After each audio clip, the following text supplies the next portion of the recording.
Welcome back to Gem Moving for Health. I'm glad you're still hanging in here with us. So, in this segment, I'm going to focus on what you can do seated in the chair. We made reference to it in a couple of the earlier segments. But one thing I really want to stress, going back to something that I mentioned in a very early segment, the work of Dr. James Levine on the danger of a sedentary lifestyle, the fact that at a certain point, if we seated too long, various elements in our body start to degenerate, and it's really harmful for our health. So even while seated, we can introduce motion, movement, and we can burn calories seated. So this is particularly useful for if you are not able to stand or if you're confined to a wheelchair, this would be useful. It's useful while driving in a car, particularly long distances. I find I really need to work out the kinks as I'm driving, or on a plane. Very important. With the car, it's particularly important to keep the extension and range of motion for being able to see on both sides. So let's get into it a little bit. Our starting position is always elongated back. Spine column elongated. Breathing, releasing. And the second starting position is always relaxed breath. Never moving beyond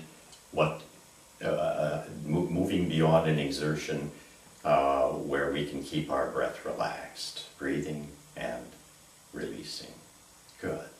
And from that starting position, we can do all of the things that we did in the upper body, circular self-massage, the head, the rolls, the stretching, the shoulders. All of those things can be done with almost no changes. Also, these kinds of stretches, if you want to reference back those stretches, and the arms, all of that we can do from this position.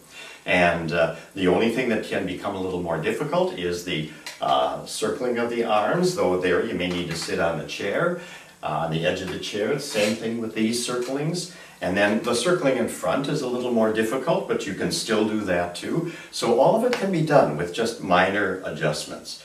And then when we get to the lower body, we can still do some of the pelvic rocks and things. And these I find are very, very useful when I'm driving, so that my back doesn't become too stiff. You can work out the kinks in the lower back. And you can raise this way, the pelvic clock, from 3 to 9 o'clock. You can raise this and work out the kinks here.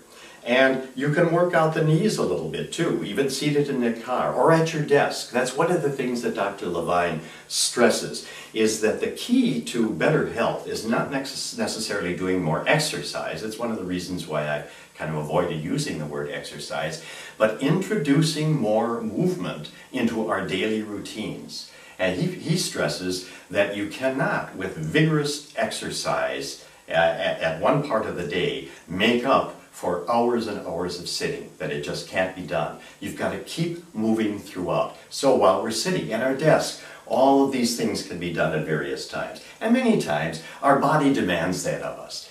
We get stiff and tense, and we feel the need to do this. Just follow that impulse. This is just an organized way of doing some of these things. So continuing down the legs, we can do the knees a little bit. We can circle the knees. We can stretch them out like this. We can circle. We can raise if we're able to raise. We can circle like this. We can raise and circle. We can even stretch out. We can stretch out. So all of these things that we've done before are possibilities if we are in a chair. And it's important not to feel that because we're in a chair that we are confined, that our movement is restricted. It is restricted in some ways, but there are many ways in which we can move. So let's keep moving, even if we're in a chair.